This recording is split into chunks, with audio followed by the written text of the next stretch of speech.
Hey everybody, it's your host Danny Haiphong, not live but in China, going from Shanghai to Wuhan on the Fuxing high-speed rail train. This train goes upwards of 350 kilometers per hour, and this is the train. Very clean, very pleasant. 40,000 kilometers of high-speed rail right now in China.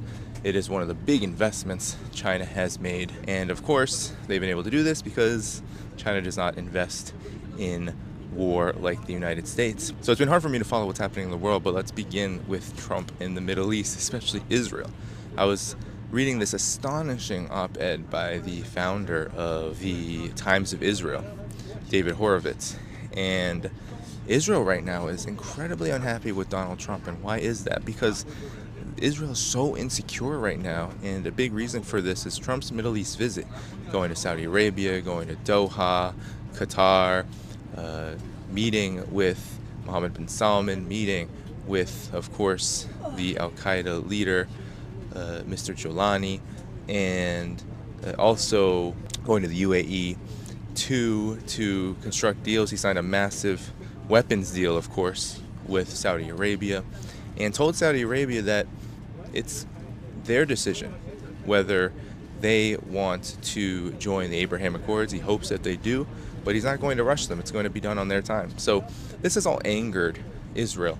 And why? Because Israel wanted to have a seat at the table. This is what Horowitz says over and over again. Israel wants a seat at the table. Right now, Israel, as well as the United States, but Israel in particular, is going through a pretty big crisis. Before Donald Trump went to his snap and very rapid Middle East tour, Yemen declared an aerial blockade. They hit the Ben Gurion airport, or they hit at least very near and close to the Ben Gurion airport, piercing the Iron Dome and injuring several Israeli settlers.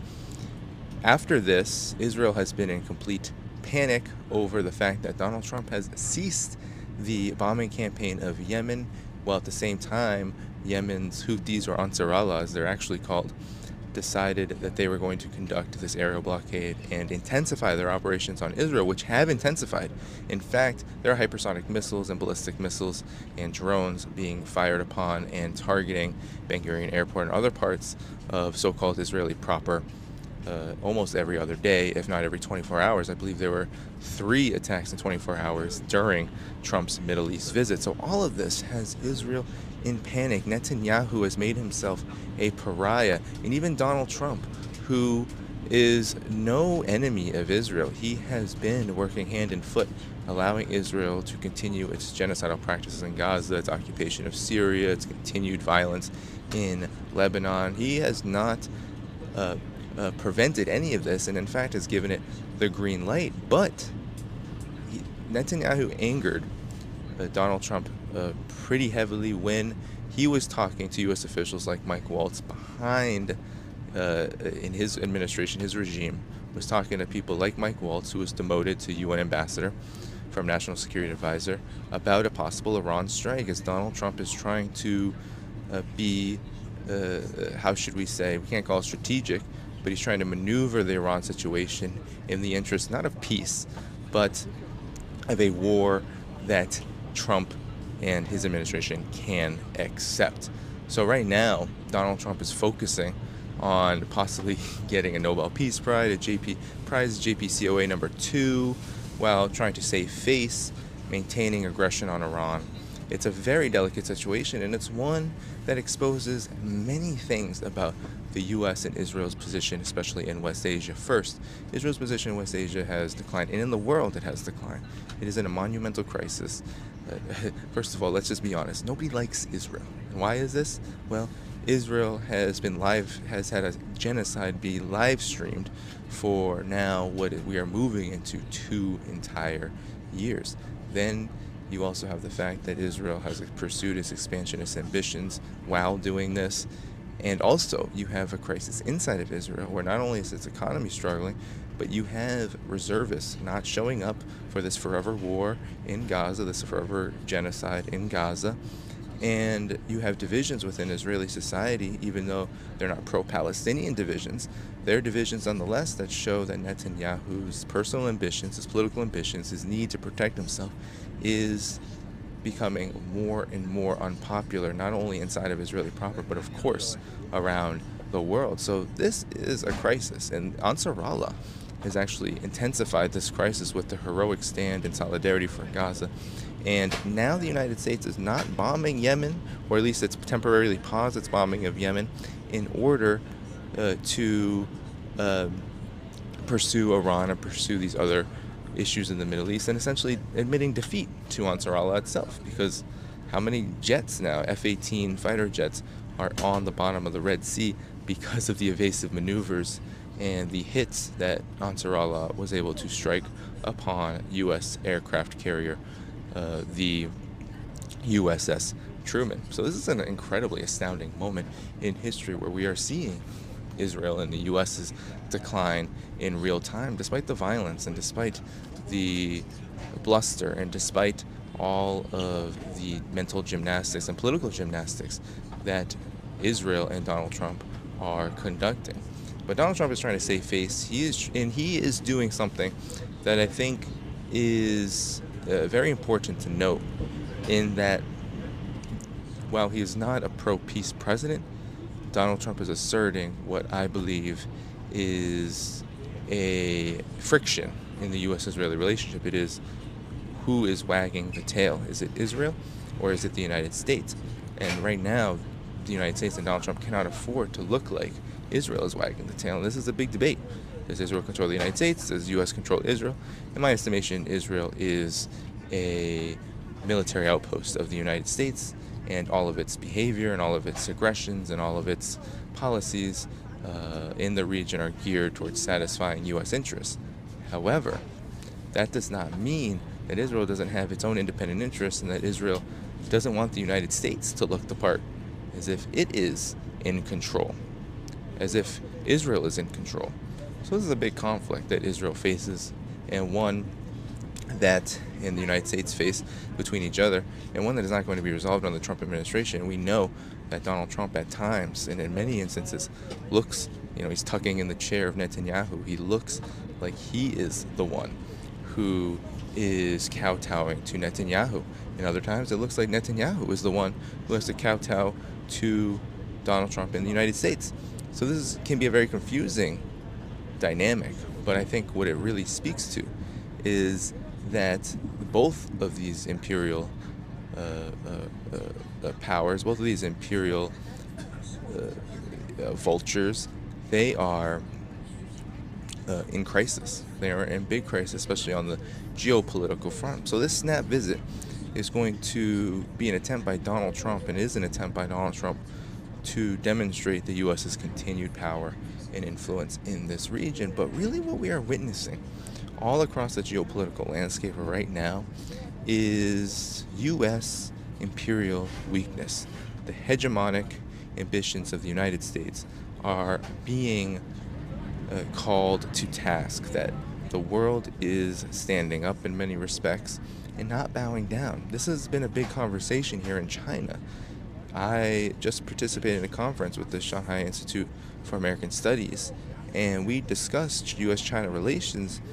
A big theme that many of the scholars, many of these top scholars, including Zhang Weiwei, discussed was how the United States is losing power around the world, that its power is in decline, and that the limits of American imperial power are being exposed everywhere.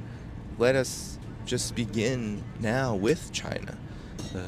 If we look at what happened in this trade war, these tariffs now on pause for 90 days, this deal, temporary deal brokered in Switzerland, had China giving absolutely no concessions to the United States, while the United States has had to pause their insane 145% tariffs. I think they reduced them to 30% in China, while China is keeping 10% tariffs, additional tariffs on goods.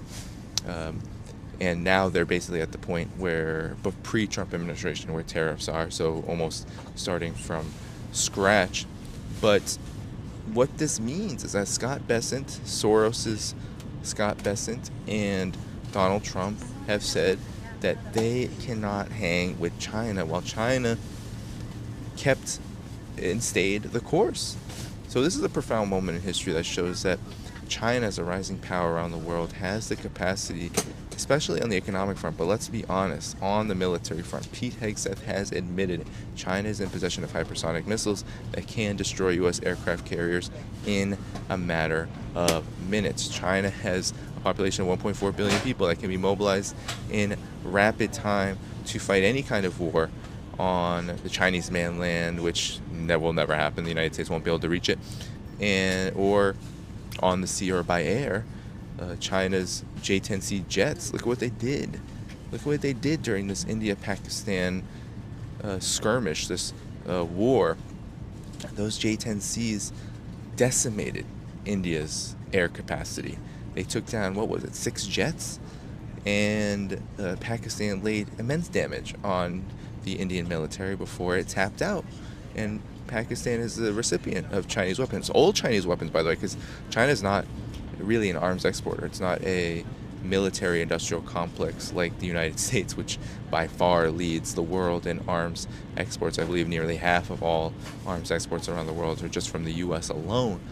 But China has exported older arms to Pakistan, and look at what they did. So all of this is to say is that that's just one example. And then, of course, you have the Russia-Ukraine situation. These meetings, you have now Russia participating in direct talks with Ukraine, but Vladimir Putin is not going to listen to U.S. puppet Zelensky be demanding of Putin to meet with him now. Absolutely not. So what we have in the negotiations is essentially a long, drawn-out process that has Russia continue to engage on the battlefield and propose ceasefires that it finds acceptable, brief ceasefires, right? Attempts to see how real are Ukraine's ability to even engage in peace talks at all. Well, of course, the United States, of course, Donald Trump in many different instances has said he wants a 30-day ceasefire. Of course, Volodymyr Zelensky does. And Russia has stayed steadfast and said, no, we're not going to have a 30-day ceasefire because that's going to allow Ukraine to rebuild militarily, because the collective West has not stopped its arms transfers, no matter how ineffectual they are on the battlefield. So that conflict, the Ukraine conflict, is another example of how the U.S. has confronted the limits of its powers.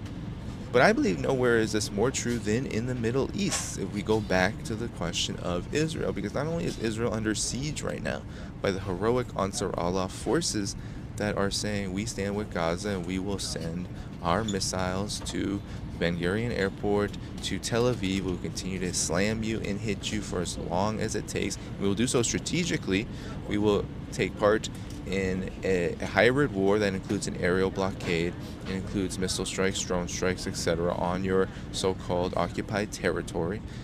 And in doing so, disrupt the economy and slowly but surely demoralize Israel as a settler state and increase the level of fear and tension within that society to the capacity that Yemen has the ability to fight this out for the long haul, rather than, of course, going into a full-fledged position of war, which would show its cards and make it more difficult to sustain over a long period of time. So it's a genius move by Yemen, and really what this exposes is, look, Iran was supposed to be, what did a friend of the show, Scott Ritter, say? He said there was going to be a nation-ending exercise on Iran, launched by the United States. They've sent bombers to Diego Garcia. They were sending more aircraft carriers to the region.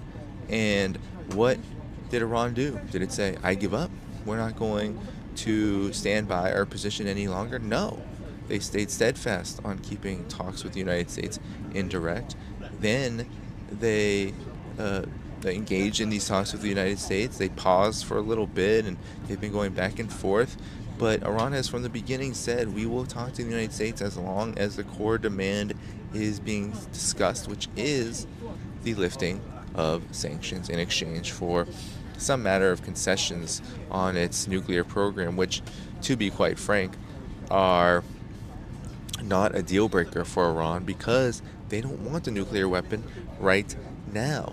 And in large part, that's not only because of what people say, the fatwa, and it's against the religion. Yes, that is very important, but in my estimation, what it appears, given all of what we've seen over the last several months, and including over the last year plus, is that Iran believes it has the military capacity to defend itself beyond the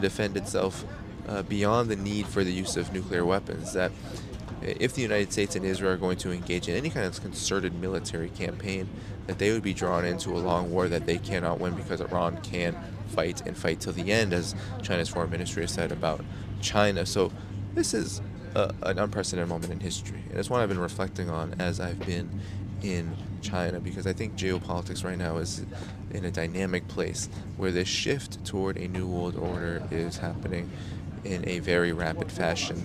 And here in China, that is what the discussion is. There's no discussion about the United States. It's not centered on the United States. The United States is being left behind. This empire is crumbling. It's becoming more and more decrepit.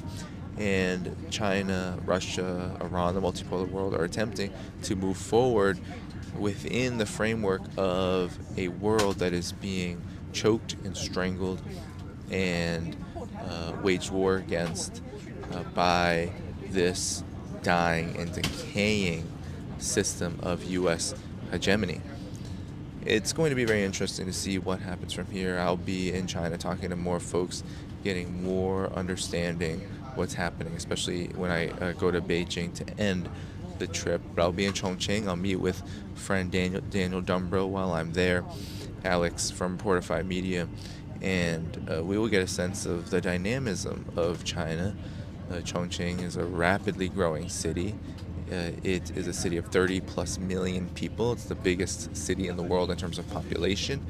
And many have gone there, like iShowSpeed and many others now, to show off just how developed and how advanced and all the achievements that China has been able to accomplish. So I feel very lucky and very grateful to be able to do that.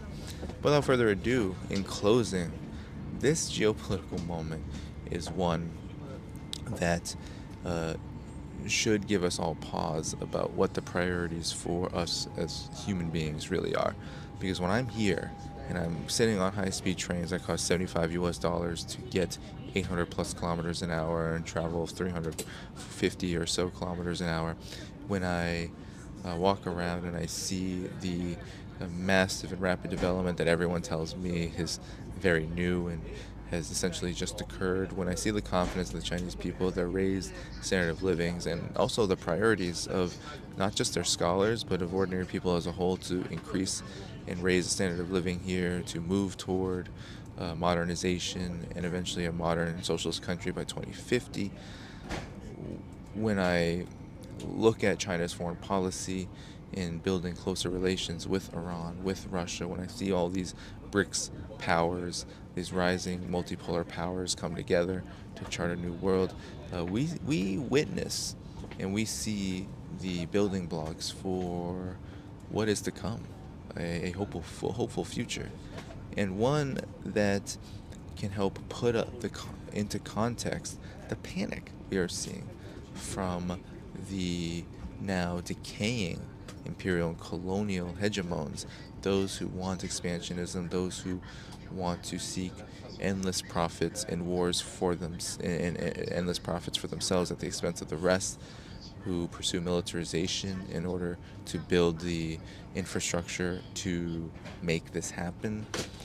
When we see how these changes are really part of a generation's long process of shedding all of the vestiges of the this long colonial order of Western European and, of course, American expansionism. When we see this, we have to just take heed to the fact that we are a part of it, that everything that we do, everything that we say, everything that we digest, everything that we educate ourselves with, and everyone that we interact with and connect with, and all of our aspects of our lives are shaped by this rapidly changing world, and we are in for what I believe is a wild ride, given the fact that if we go back to what we were talking about at the beginning of this program, if we go back to the panic of Israel with Donald Trump's behavior, Israel abandoning or Trump abandoning Israel. What we're really seeing is the continued decline and decay of an empire that will eventually tear itself apart. And it will be up to us to stand up like the Chinese people did here and say no more. We don't want to be torn up by a decaying empire. We don't want our lives to get worse. We don't want to see genocide. We don't want to see endless wars. We want to be part of a world that is more just, more fair, and puts peace, stability, self-determination, and the principles of humanity and its growth and its development and its sustainability at the forefront. Without further ado, everybody, I'm going to get back to this train where we're about to arrive at our destination. But Israel's in panic right now, and it should be, because it's not about Donald Trump necessarily going against Israel. That ship is not going to sail. But these internecine conflicts among the ruling elites, the U.S. foreign policy blob, people like Donald Trump and Netanyahu, for example, they're important in the fact that they reflect a larger world situation that is increasingly not going their way. And they are having a very difficult time managing and navigating these changes, the shift away from their genocidal imperial ambitions. And that is causing conflicts amongst themselves. It is escalating crisis. It is making the situation worse. And we will continue on this channel to follow all of the manifestations and consequences of these developments. Without further ado, everybody, thanks so much for tuning in on the Fusheng high-speed train. And I will, of course, be back with all of you soon, especially live when I return. Bye-bye.